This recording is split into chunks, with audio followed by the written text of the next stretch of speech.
Tacoma street sweeps are hitting the road, Solar energy public-private projects come to the Hilltop. and 30 years of Tacoma neighborhoods were celebrated. These stories and more on Tacoma Report.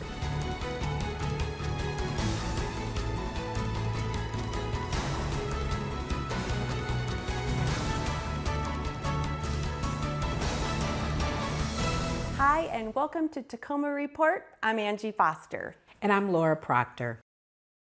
October is Domestic Violence Awareness Month. The City of Tacoma and its partners are committed to addressing domestic violence in Tacoma. Knowing what to do and how to get help is an important step. Knowing what to do to safely help someone else is too. Learn more at cityofTacoma.org/domestic violence.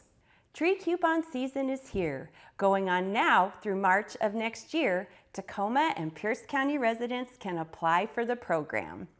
Tree coupons are valid for $30 off each tree purchase, up to 3 trees per coupon at select local tree retailers. These trees are for residential property and may be planted on private property or in the right-of-way next to a property. To find the application and view eligibility requirements, visit the tree coupon page. There's a city program that keeps the community clean by sweeping up leaves and debris on a scheduled basis.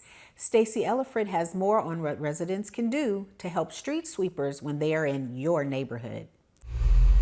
Fall is leaf season, and if you get a card like this in the mail, it will show a specific date that street sweepers will be in your neighborhood. We even have a crew on Graveyard. We do 9 months systematically throughout the city and about 3 months during the leaf season, which is starting right now. One important thing to remember is to never leave yard waste in the street. It can clog storm drains and cause urban flooding. It just takes longer for us to finish our areas, and we might not be able to respond to other areas that may need sweeping. It could cause flooding if the leaves plug up the catch basins, especially this time of year. Instead, rake up leaves and place them in your brown yard waste container, or compost and use as mulch in your garden. City residents can dispose of yard waste for no additional charge at the Tacoma Recovery and Transfer Center. The most important element of the street sweeping program is it improves the quality of the stormwater. And of course, it beautifies the neighborhood, removes hazards from the road, and helps prevent some flooding in the leaf seasons. Help city crews this leaf season. On your scheduled street sweeper day, remember to remove all cars and waste containers. And before crews arrive, prune branches 14 feet above the street surface. This will help the entire street get the best sweep it can. For Tacoma Report, I'm Stacy Ellifrit. To find out more about the street sweeping program, visit the city site. During the active winter months, the city's Public Works and Environmental Services departments provide free sandbag supplies to the public for personal use. While supplies last, community members can come to one of 2 locations to shovel and load their sandbags. Both locations are now open Monday through Friday from 8 a.m. to 3:30 p.m. through March of next year. The 2 locations include the Tacoma Asphalt Plant at 3010 Center Street and the Central Wastewater Treatment Plant at 2301 Cleveland Way, Gate 6. For more information, visit the inclement weather page.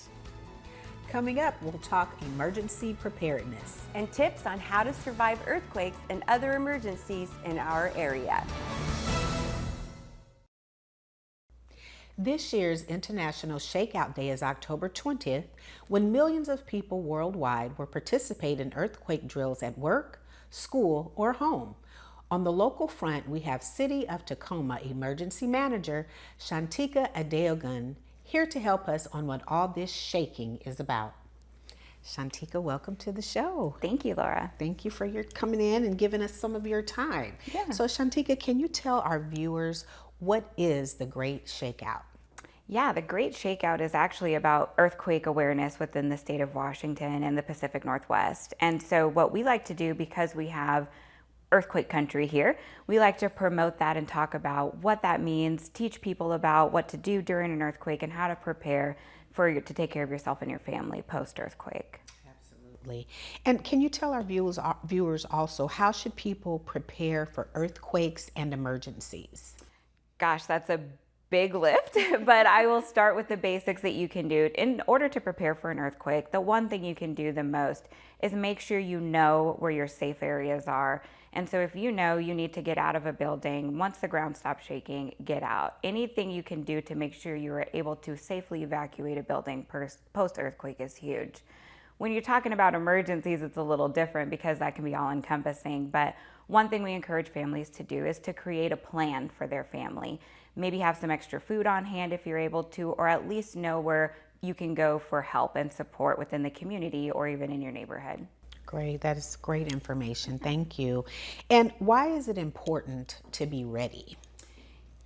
Anything can happen at any point in time, and I think that if you're caught off guard, the emotional and mental impact of not being prepared can be lifelong. We already know that disasters and emergencies cause us to have some residual effect, but it's important for your own security, your own safety, and so that you and your family have a better chance of surviving and being more resilient post-incident. Yes, thank you so much. Well, Shantika, we appreciate, again, you being here and sharing that very important information with our viewers, and we hope to have you back on the show again. Anytime, thank you. Thank you. When we return, we've got a great story on how solar panels provided more than just power in one Tacoma neighborhood. A new solar panel installation at the Oasis of Hope Center in the Hilltop neighborhood is supplying more than just power. Mike Ziak has more on the story.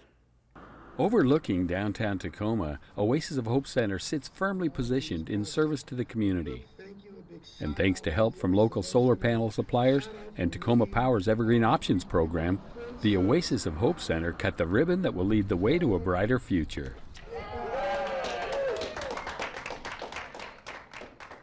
Bringing partners together is what we do here at the Oasis of Hope Center to connect with those like Sphere Solar, Spark Northwest, and Tacoma Power. And we all sit down at the table and we just discuss what we can do to better our carbon footprint and to really bring awareness to clean energy.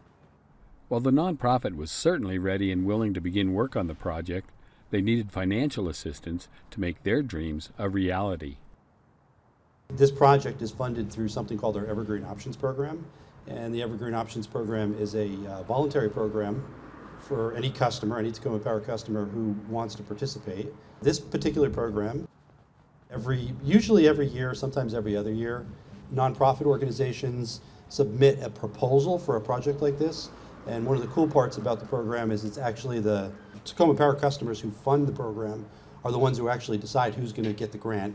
So this was a $50,000 grant that helped make this happen. A solar project like this will help reduce the energy bills for the facility itself. Those savings are then passed on to the organization to spend those funds on the things that are most important to them. In addition to that, it provides a beacon in the community to their commitment to sustainability or to renewable energy, and an inspiration to the rest of the community. Programs like Evergreen Options present an important opportunity to keep development and renewable energy projects local, benefiting other Tacoma Power customers that provide resources and services to the community. This just shows you the impact of once some of these partnerships are strengthened, the ability to be able to identify communities that can actually benefit from this resource, because usually the biggest barrier is of entry to clean and solar energy is the upfront cost. So, and then of course, thanks to grants like the one Tacoma Power has, that makes it, lowers that barrier. To learn more about the Evergreen Options program, including how to apply for the grant, go to mytpu.org/evergreen. For Tacoma Report, I'm Mike Ziak. 3 decades of community involvement was celebrated last month during the Tacoma Neighborhood Council's 30th anniversary party.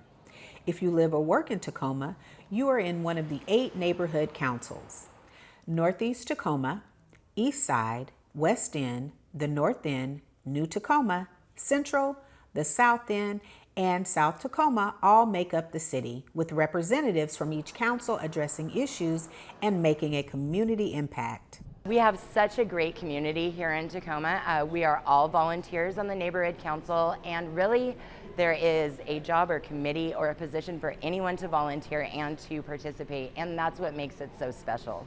I've been on this neighborhood council for many years, and all I see is positiveness coming out of it. We get together, we have pickup parties, we have Green Tacoma Day, we all come together and get our mission accomplished. The 30th anniversary party was a chance for old and new friends to get together and share their successes and challenges. To find and contact your neighborhood council, log on to cityoftacoma.org/neighborhood councils. There, you'll find access to your council along with other community information. The city's Events and Recognitions Committee is accepting nominations for the Dr. Martin Luther King Jr. Community Service Awards. Nominations are open for the Lifetime Service Award and the Emerging Leader Award for individuals or groups. Awardees will be honored for their community services at the 34th Annual Dr. Martin Luther King Jr. Birthday Celebration next January. The deadline for nominations is October 31st, and for more information about the event, including eligibility requirements and the nominating process, visit the city's website. This Halloween, a few simple safeguards can help reduce the risk of a scary Halloween. Keep kids on sidewalks when possible. Look both ways before crossing streets. Walk facing traffic and cross at crosswalks. Only go to homes where a porch light is on, and let kids enter homes only if they're with a trusted adult. When kids bring home treats, check them carefully to make certain they haven't been tampered with, and discard any that are spoiled, unwrapped, or suspicious items. That wraps up this edition of Tacoma Report. A great way to find out about the services the City of Tacoma has to offer is by going to cityoftacoma.org. Until next time, I'm Angie Foster. And I'm Laura Proctor. We leave with a footprint of fall bursting out all over the City of Destiny with leaves of every color imaginable. And we thank you for watching.